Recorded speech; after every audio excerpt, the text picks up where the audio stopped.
ॐ नमो भगवते वासुदेवाय। ॐ कृष्णाय नमः। प्रायः यह कहा जाता है कि व्यवहार और परमार्थ साथ साथ नहीं चल सकते, अर्थात सांसारिक कार्यों में लिप्त रहकर हम अपनी आध्यात्मिक प्रगति, आध्यात्मिक उन्नति, स्पिरिचुअल अपलिफ्टमेंट नहीं कर सकते। ऐसी धारणा जो व्यक्ति रखते हैं उनका यह मानना है कि यदि हम अपनी आध्यात्मिक प्रगति चाहते हैं तो इसके लिए हमें सब कुछ त्यागना होगा, साधु बनना होगा, एकांत में जाना होगा। लेकिन गीता ऐसा नहीं कहती है। फिर गीता क्या कहती है? गीता कहती है आप जहाँ हैं, जिस भी मत, धर्म, संप्रदाय, वर्ण, आश्रम आदि को मानते हैं, उसी को मानते हुए भी आध्यात्मिक प्रगति की जा सकती है। लेकिन फिर ये कैसे संभव है? ये कैसे हो सकेगा? गीता इसके लिए हमें एक महत्वपूर्ण सूत्र देती है, और वह सूत्र है निष्काम भाव से, अर्थात बिना फल की इच्छा से कर्तव्य कर्म करना। साथियों, इसी संदर्भ में आज हम भगवद गीता अध्याय 2 श्लोक 38 की विवेचना करेंगे। यह श्लोक गीता के महत्वपूर्ण श्लोकों में आता है।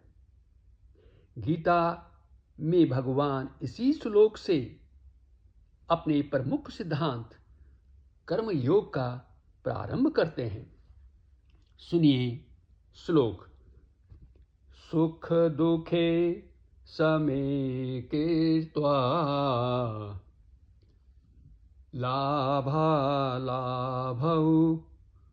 जया जयो ततो युद्धाय युज्यस्व नैवं पापं वाप्स्यसि। अर्थात भगवान अर्जुन से कह रहे हैं कि विजय और पराजय, जीत और हार, लाभ हानि, सुख दुख को एक समान समझकर युद्ध करो। इस प्रकार अपने कर्तव्यों का पालन करोगे तो तुम्हें कोई पाप नहीं लगेगा। अब हम इस श्लोक की विस्तृत विवेचना करेंगे। भगवान ने अर्जुन से कहा कि तुम अपने स्वधर्म का पालन करो, अर्थात अपने कर्तव्य का पालन करो। और कर्तव्य क्या है? एक क्षत्रिय का युद्ध करो। लेकिन अर्जुन के मन में यह आशंका थी कि यदि मैं अपने कर्तव्य का पालन करूंगा तो इससे युद्ध में मेरे स्वजन मारे जाएंगे और उसका पाप मुझ पर लगेगा। लेकिन भगवान कहते हैं इस पाप का कारण यह युद्ध नहीं है, इसका उपाय बता रहे हैं। इसका कारण क्या है? कारण है पाप का तुम्हारी आसक्ति अपने प्रियजनों के प्रति, अपने सुख दुख के प्रति। यदि तुम बिना आसक्ति के, बिना किसी कामना के, बिना किसी फल की इच्छा के युद्ध करोगे तो तुम्हें पाप नहीं लगेगा। भगवान अर्जुन से कहते हैं कि युद्ध में या तो विजय होगी या फिर पराजय। विजय होने पर लाभ होगा और इससे तुम्हें सुख मिलेगा। अगर पराजय होती है, हार होती है, तो तुम्हें हानि होगी और इससे तुम्हें दुख होगा।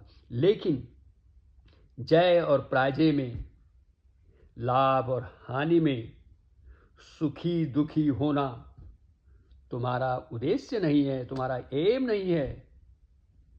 सुख जब आता है तो अच्छा लगता है और जब जाता है तो बुरा लगता है। इसी तरह दुख जब आता है तो बुरा लगता है और जब जाता है तो अच्छा लगता है।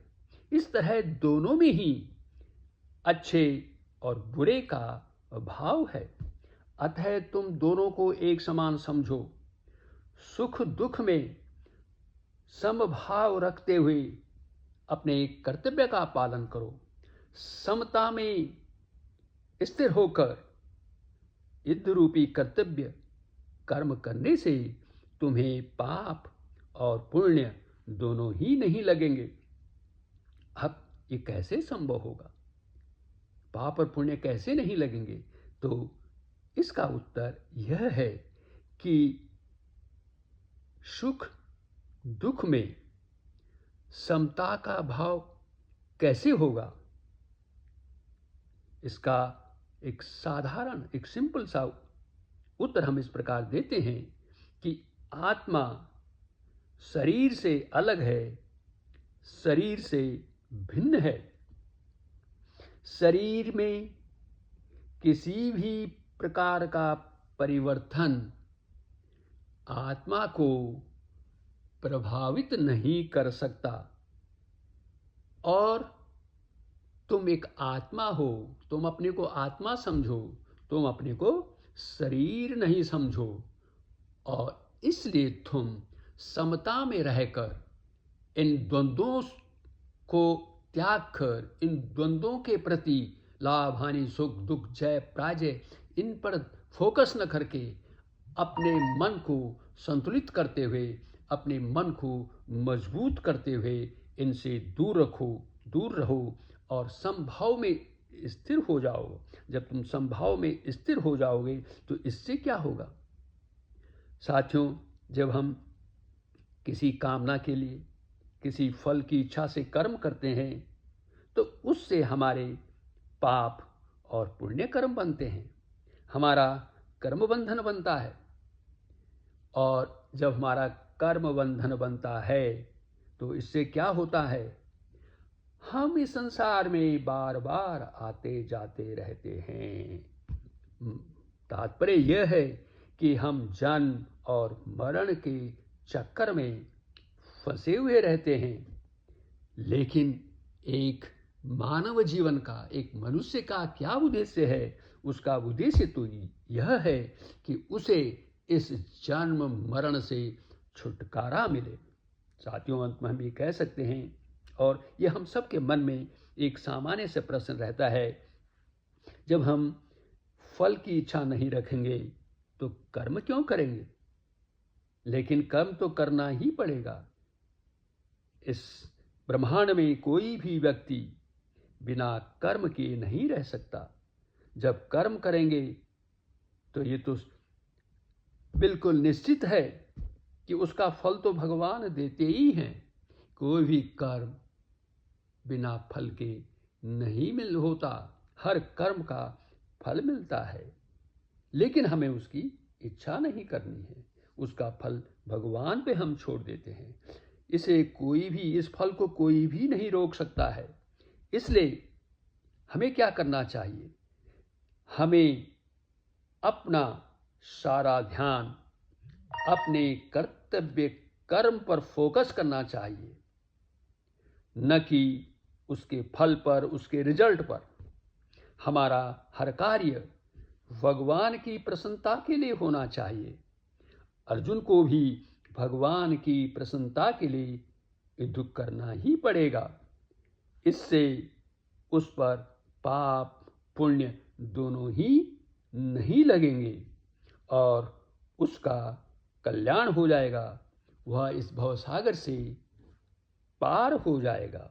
अतः साथियों, ये केवल अर्जुन के लिए ही नहीं है, ये सब संपूर्ण मानव जाति के लिए है कि हमें अपना हर कार्य निष्काम भाव से, निस्वार्थ भाव से करना चाहिए। यह वीडियो आपको अच्छा लगे तो इसे फॉरवर्ड करें, इसे लाइक करें और अंत में इसे सुनने के लिए आपका बहुत बहुत धन्यवाद।